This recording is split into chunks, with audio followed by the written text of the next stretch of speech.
ये छोटी सी वीडियो हर उस नीट एस्पिरेंट के लिए है जो फिजिक्स में स्ट्रगल कर रहे हैं और जिनको ये फीलिंग आ रही है कि मे बी फिजिक्स की वजह से उनका सिलेक्शन ना रुक जाए। क्योंकि देखो, let us be very realistic, physics बहुत ज़्यादा टाइम मांगता है, फिजिक्स कंपेरेटिवली डिफिकल्ट है। द रीज़न बीइंग कि यहाँ पर प्रैक्टिस करने में काफ़ी बच्चे अगर गलत पर्सपेक्टिव से चले तो डीमोटिवेशन हो सकती है। तो फिजिक्स एक ऐसा फैक्टर बन जाता है कि बायो में बहुत अच्छा स्कोर आ गया, केमिस्ट्री में बहुत अच्छा स्कोर आ गया, लेकिन फिजिक्स में मार्क्स नहीं लेके आ पाए, तो क्या गवर्नमेंट मेडिकल सीट मिलेगी? बिल्कुल नहीं मिलेगी। तो मैं तुम लोगों को 5 महीने की ऐसी स्ट्रैटेजी देने वाली हूँ, मैं तुम्हें बताने वाली हूँ कि अगले 5 महीने तुम्हारे कैसे दिखने चाहिए। चाहे तुम अभी से फिजिक्स की प्रॉपरली प्रिपरेशन शुरू कर रहे हो या फिर ऑलरेडी तुम्हारा सिलेबस कंप्लीट होने को आया है फिजिक्स का और अब तुम जानना चाहते हो कि नेक्स्ट 5 मंथ्स कैसे दिखने चाहिए। तो जो सबसे रियलिस्टिक स्ट्रैटेजी है ना, मैं बिल्कुल हवा में बात नहीं करना चाहती। Maybe that is the reason हर साल जब मैं ये वीडियो बनाती हूँ तो इसी वीडियो को, ऐसी ही वीडियोस को क्रेडिट देते हैं सारे वो स्टूडेंट्स एक बार जब वो नीट का एग्जाम दे देते हैं। तो मैं बिल्कुल रियलिस्टिक रहूँगी जितना हो सकता है, जितना पॉसिबल है। ठीक है, बहुत हमें हमेशा ड्रीम्स बड़े रखने हैं, लेकिन ऐसा बोला जाता है ना कि कुछ चीज़ें हमारे हाथ में नहीं है, जैसे टाइम। तो हम लोगों को एक ऐसी स्ट्रैटेजी बनानी है यहाँ पर सच दैट आप 5 महीने में सबसे ज़्यादा एफिशिएंट होते हुए रियलिस्टिकली अपने गोल्स को अचीव कर सकें।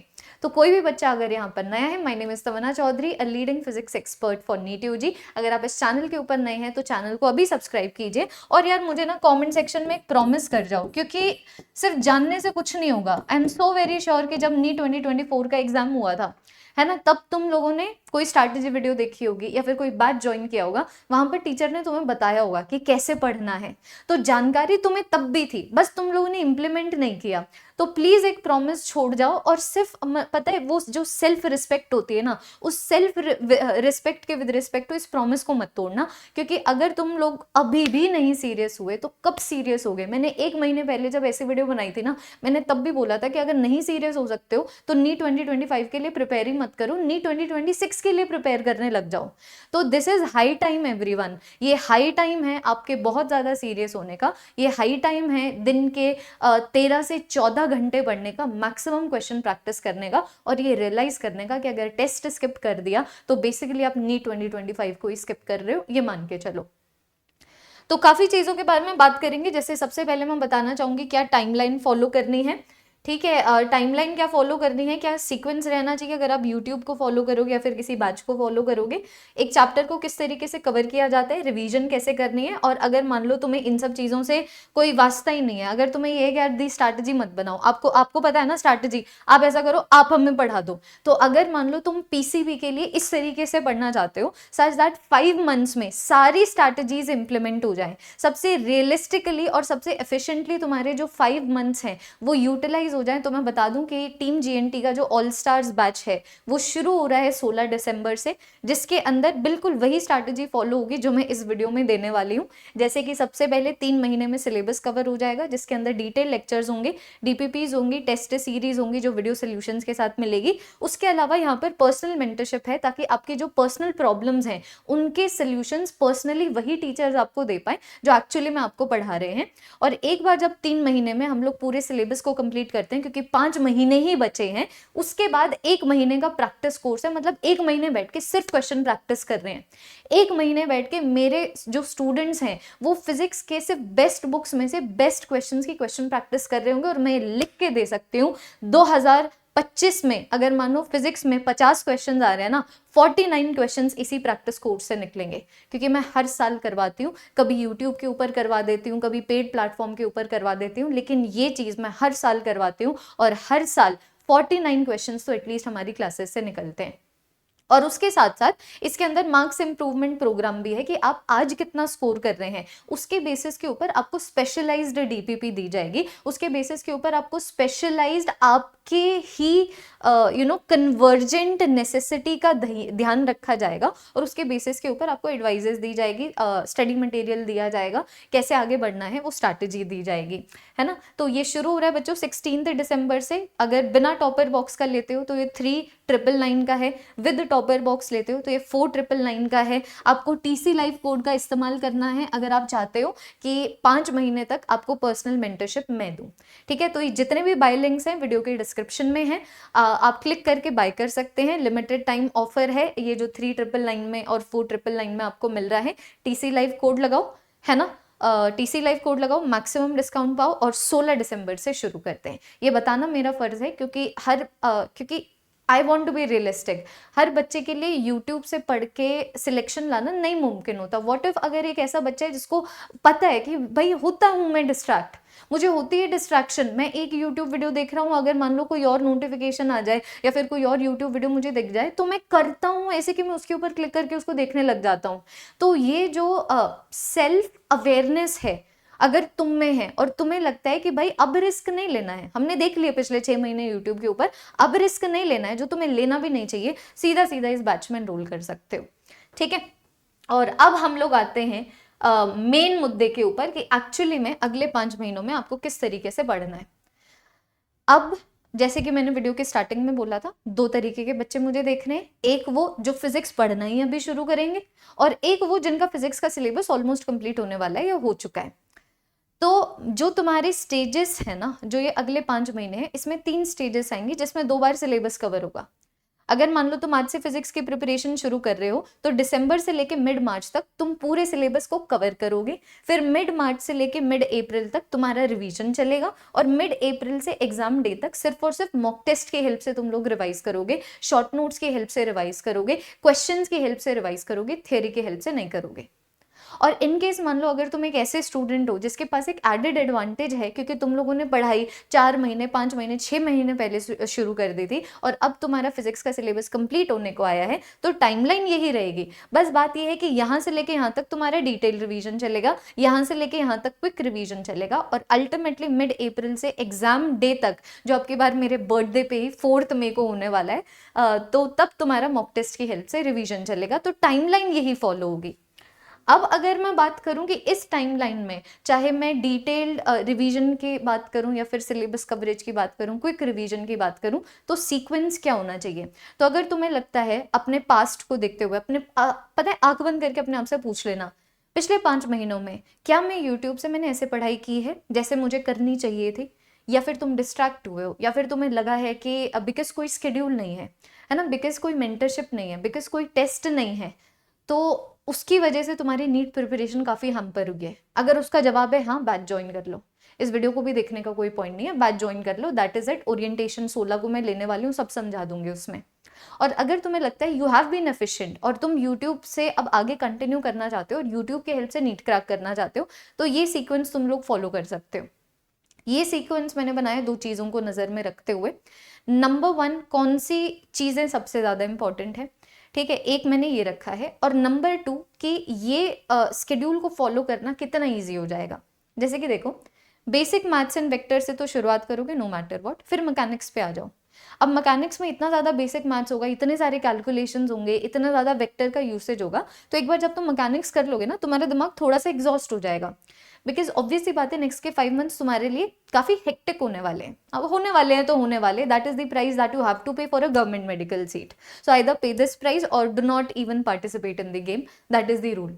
तो एक बार जब तुम्हारा दिमाग एग्जॉस्ट हो जाएगा, तो इसीलिए फिर मैंने यहाँ पर मॉडर्न फिजिक्स रख दिया कि भाई बच्चे ने बहुत ज़्यादा मैथमेटिक्स, इंटीग्रेशन, डिफरेंशिएशन, वेक्टर्स कर लिया, अब तुम आ जाओ non vector non basic math वाले यूनिट में, जो कि है मॉडर्न फिजिक्स। फिर बाद में दोबारा से वेक्टर और बेसिक मैथ वाले यूनिट में आ जाओ इलेक्ट्रोस्टैटिक्स, इसके साथ ही मैं चाहती हूँ तुम लोग करंट इलेक्ट्रिसिटी कर लो। फिर बाद में आ जाओ तुम अगेन नॉन बेसिक मैथ और नॉन वेक्टर्स वाले यूनिट्स में, जो कि है ऑप्टिक्स एंड थर्मल फिजिक्स, और लास्ट में तुम लोग निपटा सकते हो तुम्हारी मैग्नेटिक फिजिक्स, ठीक है। और फिर बाद में जो सॉलिड एंड फ्लूइड मैकेनिक्स है, वो भी तुम लोग लास्ट में कंप्लीट करना, अगर तुम्हारे पास टाइम बचे ना। जैसे कि अगर तुम्हारा सिलेबस कंप्लीट हो चुका है या फिर होने वाला है, तो तुम तो डेफिनेटली करोगे। लेकिन अगर कोई भी ऐसा स्टूडेंट है यहाँ पे जिसने सिलेबस ही अभी अच्छे से कवर करना शुरू नहीं किया है और तुम स्क्रैच से शुरू करने वाले हो, तो तुम छोड़ भी सकते हो सॉलिड एंड फ्लूइड मैकेनिक्स, क्योंकि ये बिल्कुल वहम है कि 5 महीने पढ़ के फिजिक्स तुम लोग 180 लेके आ सकते हो। इस स्ट्रैटेजी से तुम ज्यादा से ज्यादा 150 ले आओगे, बट 150 एक अच्छा स्कोर है फिजिक्स में, है ना। अगर मान लो वो लेवल भी आ जाता है जो पिछले साल था, है ना, तो अगर मान लो मीडियम पेपर आते हैं, डिफिकल्ट पेपर आते हैं, फिर भी तुम लोग 140 से 150 इस स्ट्रैटेजी के हिसाब से लेके आ सकते हो। सो दैट्स, तो आई बिलीव वो स्कोर काफ़ी बढ़िया रहेगा अगर तुम 650 वगैरह भी अगर एम कर रहे हो, तो गिवन तुम्हारा बायो और केमिस्ट्री में तुम लोग कुछ कर चुके हो, है ना। तो ये फॉलो करना। और अगर मान लो बैच ही ज्वाइन कर रहे हो, चाहे वो किसी भी अकेडमी का हो, तो अगर तुम कोई इंस्टीट्यूट ही ज्वाइन कर चुके हो, कोई ऑनलाइन कोचिंग लेना शुरू कर चुके, तो फिर बाद में तुम अपने बैच के स्केड्यूल के हिसाब से चलोगे, क्योंकि बैच के स्केड्यूल के हिसाब से ही तुम्हारे बैच के टेस्ट होंगे, है ना। और बैच के टेस्ट तो तुम नहीं स्किप कर सकते। जिस दिन तुम लोगों ने रियलाइज कर लिया कि भाई हम तो टेस्ट देते ही नहीं हैं, तो या सेल्फ इम्प्रूव कर लेना, ये अपनी गलती को मान लेना कि भाई टेस्ट तो मैं नहीं स्किप कर सकता, क्योंकि मैं तुम्हें बता रही हूँ, अगर तुम मुझे बोलो what is the number 1 advice that you will give a NEET aspirant, अगर वो नीट 2025 क्रैक करना चाहता है, my number 1 advice will be do not skip test. Test देने सबसे ज़्यादा इंपॉर्टेंट है। तो बैच के स्केड्यूल को फॉलो करोगे, उसके हिसाब से टेस्ट दोगे, उसके हिसाब से एनालिसिस, उसके हिसाब से रिवीजन एंड एवरीथिंग। तो ये तो हो गया कि टाइमलाइन क्या होनी चाहिए, ये हो गया स्ट्रैटेजी क्या होनी चाहिए। अब अगर मैं बात करूं कि एक चैप्टर को कवर कैसे करना है ना, चाहे वो कवर हो फर्स्ट टाइम अच्छे से, या फिर वो कवरेज हो डिटेल्ड रिवीजन वाली, लेकिन तुम्हें लेक्चर अटेंड करने हैं, ठीक है। हर चैप्टर के ऊपर एटलीस्ट तुम्हें 50 क्वेश्चंस लगाने हैं। देखो फिजिक्स में ना तुम थ्योरी जितनी मर्जी बार पढ़ लेना, तुम्हारे क्लास के नोट्स तुम्हें हमेशा यही फील करवाएंगे कि भाई हमें चैप्टर आता है। क्वेश्चंस हैं जो तुम्हें बताएंगे कि तुझे चैप्टर तो आता है, लेकिन अटक गया ना इस क्वेश्चन टाइप में, तो तुम्हें तो ऑब्वियस सी बात है तुम चाहोगे ना कि ऐसे इंस्टेंसेस जितनी ज़्यादा बार हो जाए नीट के एग्जाम से पहले बेटर है, क्योंकि या तो नीट 2025 के पेपर के दौरान होंगे या फिर उससे पहले होंगे। तो जितने ज़्यादा क्वेश्चन सॉल्व करोगे उतनी ज़्यादा गलतियां तुम्हें पहले ही पता लग जाएंगी। वो सारी गलतियां नीट 2025 से पहले ही तुम लोग भर चुके होगे, उन गलतियों को सुधार चुके होगे, तो वो गलतियां नीट 2025 के एग्जाम डेट पे जब तुम एग्जामिनेशन हॉल में बैठे हुए होगे नहीं होंगे। और फिर तुम लोगों को लास्ट 15 साल के PYQ सॉल्व करने हैं। जितने भी स्टूडेंट्स मुझे फॉलो करते हैं उनको अच्छे से पता है, ये सारी चीज़ें तो मैं क्लास में करवा देती हूँ। 50 क्वेश्चन तो हमारे क्लास में हो जाते हैं, प्रीवियस ईयर क्वेश्चन हम लोग क्लास में ही कर लेते हैं। तो इस तरीके से तुम्हें एक चैप्टर को कवर करना है, और एक बार मान लो तुम्हारा चैप्टर कवर हो जाए, चाहे कवरेज के पॉइंट ऑफ व्यू से या फिर डिटेल रिविजन के POV से, फिर जब तुम लोग रिविजन में आओ, है ना, रिविजन में आओ, तो रिविजन के दौरान नोट्स के ऊपर कम रिलाई करना। नोट्स पढ़ लो, आराम से पढ़ लो, 1 घंटा दे दो, 2 घंटे दे दो, एक चैप्टर के बिल्कुल डिटेल तरीके से, बिल्कुल एकाग्रित मन के साथ तुमने पूरे चैप्टर के डिटेल नोट्स पढ़ लिए। अब तुम्हें हर चैप्टर के ऊपर 30 क्वेश्चंस लगाओ, क्योंकि जैसे मैंने तुम्हें बोला है बच्चों का पर्सपेक्टिव गलत होता है DPPs को लेके या फिर टेस्ट को लेके। ये मॉन्स्टर्स नहीं है, ये तुम्हें ये बताने नहीं आए कि ए तूने तो कुछ भी नहीं किया, तुझे तो कुछ नहीं आता है, कितना नालायक इंसान है तू। नहीं, तुम्हें अगर ऐसा लगता है कि DPP के क्वेश्चन या फिर टेस्ट के क्वेश्चन तुमसे ऐसे बात करते हैं तो आप मूर्ख हैं। तो मूर्ख अपनी छवि सुधारिए, मैं तो तुम लोगों को यही बोलना चाहूंगी, क्योंकि टेस्ट और DPPs एक्चुअली में बताना चाहते हैं कि भाई एक बार प्लीज मुझे देख ले, क्योंकि मैं अगर नीट 2025 के एग्जाम डेट पे आ गया ना तो तेरे मतलब बहुत बैंड बज जाएगी, समझ रहे हो। तो हर क्वेश्चन तुम्हें बताएगा कि जो थ्योरी तुम्हें आती है उस थ्योरी को अप्लाई करने में तुम्हें कहाँ कहाँ दिक्कत आ रही है। तो ऑब्वियस सी बात है किसी भी चीज़ में एक्सपर्टीज गेन करने के लिए यही प्रॉब्लम्स तो फिक्स करनी होती है। तो I do not care in 30 questions में से तुम खुद से 30 क्वेश्चंस कर पा रहे हो कि नहीं कर पा रहे हो, या फिर 30 में से 20 खुद से कर पा रहे हो, 10 के लिए हेल्प की ज़रूरत है, या फिर 10 खुद से कर पा रहे हो, 20 के लिए एक्सटर्नल हेल्प की ज़रूरत है, डज नॉट मैटर। ये क्वेश्चन तुम्हें करने हैं, टेस्ट देने हैं। टेस्ट में चाहे जितने मर्जी मार्क्स आए, टेस्ट बिल्कुल नहीं स्किप करोगे, क्योंकि जितने ज़्यादा टेस्ट दोगे उतना ज़्यादा तुम्हारा टेस्ट में इंप्रूवमेंट आएगा। Because it is not just about how much a student knows when it comes to how much you are scoring in a test, it is also about time management, it is also about emotional management. क्योंकि तुम जब वहां पर actually में NEET 2025 में exam दे रहे होगे तो बहुत इमोशनल स्ट्रगल्स भी होंगे यार, कि उस एक दिन पे तुम्हारे पूरे के पूरे साल की मेहनत जज की जाएगी, तो बहुत प्रेशर होता है। तो उस एग्जाम प्रेशर को कैसे हैंडल किया जाए, अपने इमोशंस को कैसे हैंडल किया जाए, कैसे उस जोन ऑफ कंसंट्रेशन में जाया जाए, वो भी एक कला है जो तभी आपको आएगी अगर आप इस कला की प्रैक्टिस करोगे। और फिर बाद में अगर तुम्हें किसी भी चैप्टर के ऊपर लगता है कि यार ये वाला चैप्टर में मुझे कॉन्फिडेंस नहीं आ रहा, तो वो एक्स्ट्रा क्वेश्चन प्रैक्टिस करने के लिए तुम लोग अगेन जो पिछले 15 साल के पीछे वाले जो PYQs हैं उनको सॉल्व कर सकते हो।